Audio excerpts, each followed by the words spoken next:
일을 보러 나갔다가 어느 분들의 대화를 좀 들었습니다. 같이 이제 옆에서 같이 이제 일을 좀 하던 분들이었는데 한 분이 그렇게 이야기하는 거야. 교회가 왜 그런데? 어떤 얘기일 것 같아요, 여러분? 좀 이해가 되시지 않아요? 요즘에 그렇죠. 말 안 듣고 그 방역 기관에서 하라는 대로 하지 않고 또 그것을 또 숨기고 지금 보면 우리 한 사람이 잘못된 시한폭탄이 될 수도 있어. 한 사람이 터지게 되면 정말 많은 사람들에게 해를 끼칠 수 있는 그런 상황이 될 수도 있는 거예요. 그런데 가장 먼저 앞장서서 방역에 힘써야 될 교회가 방역기관의 말을 그렇게 듣지 않는다라는 것, 큰 문제가 있는 것 같습니다. 근데 교회 안에 있는 문제가 그것뿐일까요? 여러 가지 문제들이 있죠. 근데 오늘 읽었던 이 고린도 전서에 나오는 이 고린도 교회, 그 교인들에게도 아주 많은 문제들이 있었던 것 같아요. 이 고린도 전서에 보면 그런 얘기들이 많이 나옵니다. 음행하고 당을 짓고 싸우고 여러 가지 문제들이 굉장히 많아요. 그 문제가 많은 그 상황을 보고 바울이 간절하게 이야기합니다. 21절에 보면은요, 바울이 뭐라 그러냐면 이렇게 얘기해요. 너희가 무엇을 원하느냐? 내가 매를 가지고 너에게 나아가랴? 사랑과 온유한 마음으로 나아. 내가 너희를 때려서 가르쳐야 되겠느냐? 아니면 온유한 마음으로 너희를 달래서 가르쳐야 되겠냐? 여러분, 바울의 이 간절한 마음이 좀 느껴지십니까? 고린도 교회는 바울이 전도 여행을 통해서 세운 그런 교회입니다. 얼마나 애착이 강하겠어요. 그런데 그곳에서 정말 하나님이 보시기에 아름답지 않은 그런 모습이 드러나고 있는 거예요. 많은 문제들이 드러나고 있는 거예요. 그 모습을 보면서 너무 안타까운 거죠. 그 바울이 이야기하는 거예요. 내가 어떻게 하면 좋겠니? 내가 너희를 때려야겠니? 온유한 마음 너희를 달래야겠니? 너희가 내 얘기 좀 제대로 듣고 좀 변화되는 인생이 좀 되었으면 좋겠다 하는 그런 이야기를 하고 있는 거예요. 그런데 이 바울이 고린도 교회 교인들에게만 이야기하는 걸까요, 여러분?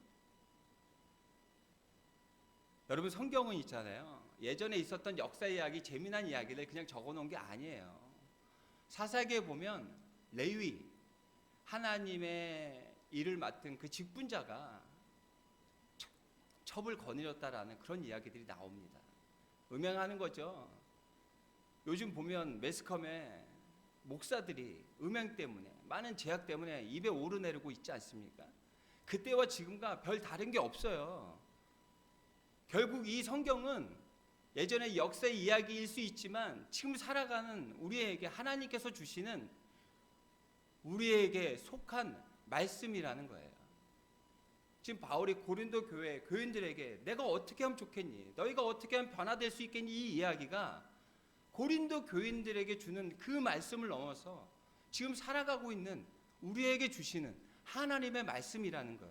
그걸 우리가 온전히 깨달아야 돼요. 지금처럼 상황이 힘들고 현실이 어려운 이 상황에서 더욱더 이 말씀을 우리에게 힘이 되고 능력이 되는 것입니다. 오늘 말씀을 통해 다시 한번 우리의 삶의 모습을 또 돌아보고 하나님께서 바라시고 원하시는 그 계획과 뜻의 모습이 무엇인지를 다시 한번 생각해 보시고 결단하고 새로워지는 여러분 되시기를 바랍니다. 그렇다면 고린도 교인들의 많은 문제들을 바울이 지적합니다. 근데 오늘 말씀에 나와 있는 바울이 지적하는 고린도 교인들의 문제가 무엇인지를 한번 보도록 할게요. 7절 마지막 부분을 보면 자랑한대요. 자랑할 수도 있죠. 그게 뭐 그렇게 문제가 될까요? 한번 볼게요. 자랑하고요. 또 8절에 보면은요. 너희가 이미 배부르며 이미 풍성하며 우리 없이도 왕 노릇한대요. 풍성해져가지고 많은 것들을 갖게 돼가지고 왕 노릇한대요. 좀 그럴 수도 있을 것 같아요. 좀 많으면 자랑할 수도 있고 왕 노릇할 수도 있는 거 아닌가? 근데 왜 이걸 가지고 문제 삼지? 그 앞에 부분을 보면 이해가 됩니다. 7절 우리 한번 같이 읽어볼게요. 같이 읽습니다. 시작. 누가 너를 남달리 구별하였느냐? 내게 있는 것 중에 받지 아니한 것이 무엇이냐? 내가 받았은즉 어찌하여 받지 아니한 것 같이 자랑하느냐? 여러분, 그들의 수고와 노력으로 얻은 게 아니랍니다. 그냥 아무런 조건 없이 주어진 거랍니다. 주어진 은혜랍니다. 근데 그것을 자랑하고 있는 거예요. 자기의 수고와 노력으로 얻은 게 아닌데도 불구하고 얻어진 그것을 가지고 왕노릇하고 있대요. 여러분, 대기업 총수가 죽으면 그 가정에 그 집안에 어떤 일들이 벌어지죠? 싸움이 벌어지죠. 왜요? 더 많은 유산을 자신이 갖기 위해서 싸웁니다. 그들이 부족해서 싸울까요? 우리가 상상할 수도 없는 재물들을 그들은 유산으로 받게 돼요. 우리가 한 번도 살아가면서 보지 못할 그런 금액들을 유산으로 받는다고요. 그런데도 불구하고 싸워요. 왜 싸울까요? 거저 주어지는 그 유산, 자신의 수고와 노력으로 주어지지 않았는데도 불구하고 주어진 그 재물, 그 은혜, 그 감사한 마음이 없기 때문에 싸우는 거겠죠. 여러분, 왕자의 난 들어보셨죠? 예전에 여러 가지 이야기로 언론에 보도가 되고 있잖아요. 그들이 싸우는 가장 큰 이유는 주어진 그 은혜, 자신의 부모가 정말 힘들고 어렵게 만들어 놓은 그 재산을 은혜로 받는다라는 것을 감사로 받지 못하기 때문에 벌어지는 일들이라고 믿습니다. 고린도 교회 교인들도 마찬가지예요. 주어졌어요. 수고와 노력으로 받은 것이 아닌데도 불구하고 그거에 대한 감사가 없으니까 그것이 꼭 자기가 잘해서 받은 것처럼 자랑하고 왕노릇하고 있다라는 거예요. 고린도 교인들만 그렇습니까? 이 시간 예배하고 있는 우리들 선택돼서 하나님의 자녀로 살아간다는 것, 우리가 한 것이 무엇이 있어요? 아무것도 없습니다. 하나님이 우리를 선택해서 하나님의 은혜를 허락하여 주신 거예요. 우리에겐 감사한 마음이 있어야 됩니다. 그 감사가 있게 될 때 우리의 삶의 모습은 그때부터 변화가 이루어지게 되는 거예요. 또 한 가지를 볼게요. 자랑한다는 건 뭐예요? 누구한테 자랑하는 거예요? 난 가졌으니까 없는 사람에게 자랑하겠죠. 근데 무엇이 시작이 됩니까? 그러면서 비교가 시작이 되는 거예요. 나는 있는데 너는 없지. 나는 있어서 왕처럼 살 수 있는데 너는 없잖아. 비교가 시작이 되면서 이런 모습이 드러나게 되는 것이죠. 비교는 아주 나쁜 것 같아요. 한 배로 낳은 형제끼리도 서로 비교를 합니다. 그리고 그것 때문에 싸우고 결국에는 나이 먹어서 서로 안 보고 사는 그런 형제들도 굉장히 많아요. 우리 서로는 비교의 대상이 아니라 사랑의 대상입니다. 많이 들어보셨잖아요. 근데 그게 굉장히 힘들어요. 힘들어하는 하나를 또 제가 한번 말씀드려 볼게요. 제가 얼마 전에 갑자기 기억이 안 나는데 제목이 영화를 한 프로 봤는데 그 영화가 실화입니다. 실화인데 그 내용은 어떤 내용이냐면 그 19살 그 달리기 선수인데 올림픽까지 출전한 그런 선수예요. 그 선수가 전쟁에 참여를 하게 되죠. 세계 제2차 대전 참전을 해가지고 그 태평양으로 작전 수행을 하러 나갔다가 비행기가 추락이 됩니다. 그래서 그 망망대해 3명만 살아남아서 구조선을 타고 하염없이 표류하게 되죠. 40여일 동안 표류하다가 만난 배가 있는데 그 배가 어느 배였으면 좋았을까요? 미국 배였으면 좋았을 텐데 일본 사람들 배였어요. 그래서 포로로 잡혀갑니다. 그 포로로 잡혀가고 한동안 포로 생활을 하게 돼요. 근데 그 포로 생활을 하는데 거기에 장교가 있잖아요. 그 사람을 무지하게 괴롭힙니다. 이 사람이 올림픽 출전까지 했던 정말 유능한 사람이라는 것, 능력 있는 사람이라는 걸 알아요. 그 이후부터 이 사람을 계속해서 괴롭힙니다. 그 이유가 뭘까요? 그게 궁금하더라고요, 저도. 근데 그때 그 포로들 중에 어떤 사람들이 이야기가 살짝 들립니다. 저 사람이 원하는 것들을 얻지 못해서 더 높은 자리까지 갈 수 있었는데 못 갔다는 이야기가 있다. 아마 열등감 때문에 저 사람을 저렇게 괴롭히는 게 아닌가라고 그렇게 이야기하는 게 들려요. 그 사람은 포로예요. 갇혀가지고 아무 데도 갈 수가 없습니다. 아무것도 할 수가 없어요. 하라고 하는 것밖에 할 수 없는 그런 상황에 있는 사람이에요. 그 사람을 관리 감독하는 자신은 그 군대의 장교예요. 비교가 됩니까? 비교가 안 되지요, 상황이. 그런데도 불구하고 비교합니다. 그리고 그 사람을 끝까지 괴롭힙니다. 이 영화의 제목은 생각났습니다. 언브로큰이라는 영화예요. 그렇게 괴롭혀요. 우리는 서로가 비교의 대상 아니라니까요. 비교할 때부터 우리의 불행은 시작이 되는 거예요. 비교해서 다른 사람보다 조금 더 많이 가졌다고 행복하다고요? 그건 제 기준이고 제 생각인 겁니다. 우리가 정말 만족하고 행복감을 누릴 수 있는 것은 아무것도 자격이 안 되고 한 것이 없는데도 불구하고 하나님 자녀 선택받고 하나님의 크신 은혜를 받았다라는 것, 그것으로 우리는 만족을 누리고 행복을 누려야 하는 것입니다. 이런 부분들을 가지고 바울은 이야기합니다. 그렇다면 이제 문제를 봤죠. 그럼 이 부분을 이야기하는 바울의 모습을 보면서 그럼 우리가 어떤 모습이 되어야 되는지에 대해서 한번 생각해 봐야겠죠. 그럼 바울이 어떤 모습인지 한번 보도록 하겠습니다.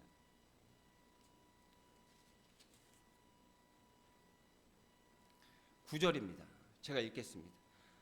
내가 생각하건대 하나님이 사도인 우리를 죽이기로 작정한 자 같이 끄트머리에 두셨음에 우리는 세계 곧 천사와 사람에게 구경거리가 되었노라. 11절입니다. 바로 이 시각까지 우리가 줄이고 목마르며 헐벗고 매맞으며 정처가 없고, 너무 비참한 그런 모습이에요. 이 모습을 보니까 여러분은 어떤 게 생각이 납니까? 어떤 사람이 생각이 나요? 십자가에 달려 죽으신 예수님 생각 안 납니까? 바울의 모습이 예수님 닮은 모습 같아요. 어떤 사람은 이렇게 이야기합니다. 바울 대단한 사람이지, 하지만 사람이잖아. 바울을 보는 게 아니라 예수님을 봐야지, 예수님을 닮아야지 라고 이야기하는 사람이 있어요. 저는 그 말 맞다고 생각합니다.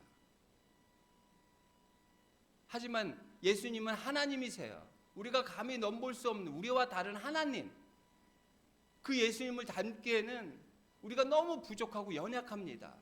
감히 우리가 어떻게 예수님을 닮아 나의 십자가를 어떻게 지고 갈까 라고 생각이 듭니다. 하지만 바울은 우리와 같은 사람이에요. 우리와 같은 똑같은 성정을 가진 사람.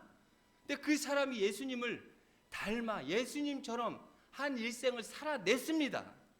그렇기 때문에 바울은 우리에게 굉장히 중요한 그러한 사람이에요.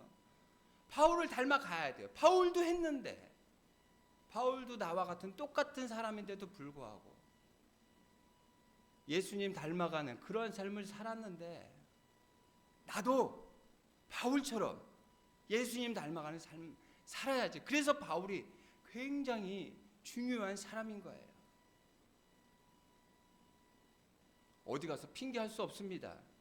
예수님은 하나님이잖아. 그러니까 할 수 있지. 내가 어떻게 십자가를 매? 내가 어떻게 희생을 하냐고. 힘들고 어려워 라고 얘기할 수 없게끔 바울이 먼저 예수님 따라 바울 예수님처럼 살아냈습니다. 그래서 우리는 바울을 닮아가야 돼요. 그래서 바울이 우리에게 굉장히 중요합니다. 그 예를 하나 말씀드려 볼게요. 제가 이번 주 중에 라디오들을 들으면서 하나의 사연을 들었습니다. 산후 우울증으로 굉장히 힘들어하는 한 여인의 편지였어요. 그거를 읽는 DJ는 남자입니다. 그 내용을 읽어요. 근데 그 DJ가 해줄 수 있는 게 뭐가 있어요? 경험도 해보지 않았고 그 마음을 어떻게 알겠습니까? 그냥 내용을 읽는 것밖에 없어요. 그리고 할 수 있는 거는 커피 쿠폰 하나 주는 것? 그거 이상은 없습니다. 해결책이 없어요. 아이를 낳는데 정말 힘들고 어려운 과정을 겪고 있는데 어떻게 해야 됩니까? 라고 물어봐도 누구 하나 이야기해 줄 수 있는 사람이 없단 말이에요. 근데 그 여인의 마지막 내용이 어떤 내용인 줄 아세요? 마지막 내용 이런 내용이에요. 너무 힘들고 어렵습니다. 그래서 어머니에게 전화 걸려고 합니다. 어머니도 똑같이 본인과 같이 자신을 낳고 그런 힘든 과정을 겪으면서 키웠을 거 아니에요. 어머니도 해냈는데 어머니와 통화하며 어머니께 위로를 받고 힘을 얻어야겠다라는 생각을 한 거예요. 그래서 어머니에게 전화를 하겠답니다. 요즘 여러분 산모 본 적 있으세요? 저도 진짜 간혹 가다가 보면 한 번 더 쳐다보고 흐뭇한 마음으로 흐뭇한 눈으로 한 번 더 그 배를 쳐다보고 가는 때가 있습니다. 지하철에 보면 그 산모들이 앉는 자리가 따로 분홍색으로 있어요. 근데 정말 힘드니까 거기에 앉는 분들도 있겠지만 저는 안 앉았으면 좋겠어요. 정말 큰 일을 하는, 정말 희생하고 하나님의 사랑 몸으로 보여주고 있는 그 산모들이 그 자리에 앉았으면 좋겠습니다. 다른 사람이 앉아 있으면 산모가 그 앞에 가서 그 자리를 내놓으라고 하기가 어려울 것 같아요. 그래서 그 자리는 비워졌으면 하는 게 제 마음이에요. 저도 허리가 굉장히 아파서 도저히 서 있기가 어려운 그런 상황 안에서도 쭈그려 앉으면 앉았지 그 자리에 앉지는 않습니다. 산모들이 그 자리에 앉았으면 좋겠어요. 바울이 우리에게 그러한 모습입니다. 바울이 이야기해요. 15절에 자신이 아버지라고. 어머니를 찾았던 것처럼 우리도 이 아버지를 찾아서 예수님 닮아가는 그런 삶을 살아보자고요. 그렇다면 바울의 어떤 모습을 또 우리가 닮아가면 될까요? 12절입니다. 제가 읽어드리겠습니다. 또 수고하여 친히 손으로 일을 하며 모욕을 당한 즉 축복하고 박해를 받은 즉 참고 비방을 받은 즉 권면하니. 뭐라 그래요? 핍박을 받고 비방을 받는데 권면하고 축복한대요. 여러분, 예수님 닮아가는 것 십자가가 어디 있지? 십자가부터 만들어야 되나? 우리 그럴 게 아니고요. 가장 먼저 시작을 용서부터 하면 어떨까 하는 그런 생각이 듭니다. 아까 처음에 언브로큰이라는 영화 이야기했잖아요. 이 사람은요 거의 죽다 살아나요. 일본군들한테 얼마나 핍박과 고문을 당했는지 정말 힘들고 어려운 그런 과정을 겪습니다. 근데 이 사람이 이제 표류하면서 이제는 죽을 때가 된 거예요. 거의 이제 3명 중에 1명은 죽고 2명만 살아남았는데 이제는 더 이상 탈진해갖고 살아날 힘이 없어요. 그때 하늘을 바라보면서 뭐라 그러냐면 이렇게 이야기해요. 하나님, 저 살려주시면 하나님 일하면서 살게요. 그리고 바로 일본군 그 배 구조가 되게 됩니다. 그리고 나중에 그렇게 포로로 힘든 시간을 겪다가 미군이 연합군이 이기잖아요. 그래서 그 포로로부터 해방이 됩니다. 그래서 미국으로 다시 돌아오게 돼요. 그리고 이 사람이 가장 먼저 한 게 뭐냐면 이렇게 이야기합니다. 내가 그때 바로 죽음 바로 앞에 내가 하나님께 약속했잖아요. 하나님 일을 하겠다고. 그래서 가장 먼저 한 일이 뭐냐면 일본으로 다시 돌아갑니다. 그리고 자신을 힘들게 했던 그 일본 사람들을 용서해요.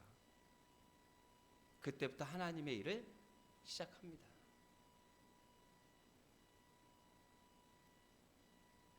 여러분들 지금 마음속에 어려움, 힘든 게 누구 때문에 혹시 있을까요?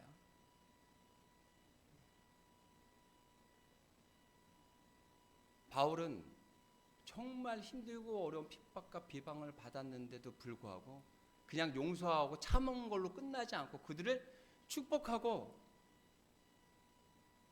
그들에게 더 많은 것들을 나누려고 노력했던 것들을 볼 수 있어요.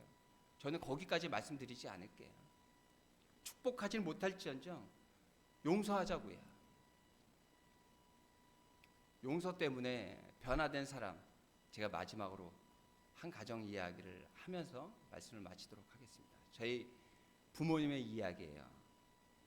저희 부모님 이야기 나오니까 제 마음이 뜨거워지는데 저희 부모님은 많이 싸우셨습니다. 아주 심하게 싸우셨어요. 그래서 제가 어렸을 때 집에 있기가 싫었던 이유가 뭐 핑계일지 모르지만 바깥으로 친구들하고 그렇게 돌아다녔던 이유가 아마 거기에 있는지도 모르겠어요. 그래서 부모님이 한 4년, 5년 전부터는 따로 사십니다. 따로 사시는데 저희 집이 여러 채가 있어요. 집이 뭐 다세대 주택 같은 거 있잖아요. 그래서 아버님은 3층에 사시고 어머니는 1층에 사시고 이렇게 따로 사세요. 근데 제가 자녀로 살아가면서 가장 힘들었던 게 뭔지 아세요? 싸우시는 것도 힘들고 어렵지만 아버지는 저에게 어머니를 욕합니다. 어머니는 저에게 아버지를 욕해요. 자신들의 문제가 자신보다 배우자에게 있다라고 이야기하는 거죠. 제가 사랑하는 아버지와 어머니의 이야기를 그렇게 듣는 것이 저는 너무 힘들고 어려웠어요. 그렇게 따로 사시게 될 때도 저는 마음이 너무 안타까웠죠. 이제 얼마 남지 않은 인생들 같이 사시면서 좀 행복하게 사셨으면 좋겠는데 안타까웠습니다. 근데 그렇게 따로 살게 되신 게 어떻게 보면 더 좋은 효과가 나타나기 시작했어요. 언제부턴가 제가 아버지를 찾아가도 어머니 이야기를 안 합니다. 어머니를 찾아가도 아버지 이야기를 하질 않아요. 왜?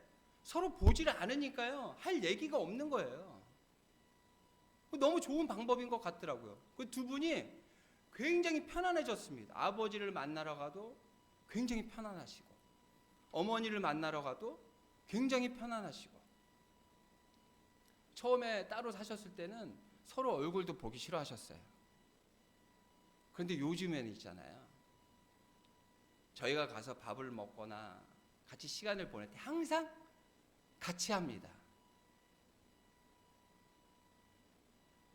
저는 요즘에 너무 행복한 게 아버지하고 어머니하고 같이 식사를 하고 대화를 하면 예전처럼 그런 싸움이 일어나지가 않아요. 분위기가 너무너무 좋은 거예요.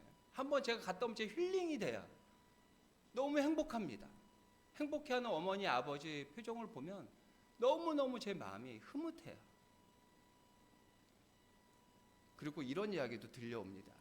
저희가 가지 않았는데도 불구하고 어머니, 아버지가 함께 만나 식사를 하고 대화를 하고 좋은 관계로 지내신다는 이야기들이 제 동생이 부모님 집 바로 옆에 살고 있기 때문에 제 동생의 이야기로부터 저한테 들려오고 있어요.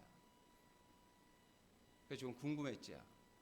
어떻게 그렇게 평생을 원망하고 싸우며 살다가 어떻게 이렇게 살게 되셨지? 답은 용서였어요. 제 어머니 저한테 물어보지도 않는데 그렇게 얘기하시더라고요. 인태가 나 아빠 용서하기로 했다. 지난 일 다 지난 일들인데 생각하면 뭐 하겠니? 그러면서 아빠를 바라보는 아버지를 바라보는 그 시선이 바뀌었다라고 저한테 고백하는 이야기를 들었어요. 여러분 마음속에 정말 힘들게 하는 어떤 사람이 있습니까? 용서 못할 그런 마음들이 있어요? 우리 이럴 때 바울을 생각합시다. 그런 핍박과 비방과 고난을 받은 그 바울도 축복하고 용서했는데 우리 똑같은 성정을 가진 우리가 왜 못할까? 해보자고요. 지금부터 시작해보자고요. 제가 오늘 말씀의 제목을 하나님 앞에서 큰 자라고 이렇게 지었습니다. 우리는 사람들 앞에 큰 자가 되려고 노력 많이 합니다. 인정받으려고 노력 많이 해요. 하지만 용서하는 그 길이 있잖아요. 하나님 앞에 큰 자로 세워지는 가장 큰 지름길입니다. 여러분, 오늘 말씀을 통해 여러분들의 삶이 조금이라도 바뀌었으면 좋겠습니다. 그래서 하나님 앞에 세상 사람들이 아닌 하나님 앞에 큰 자로 살아가는 여러분들의 한 주가 되시기를 바랍니다.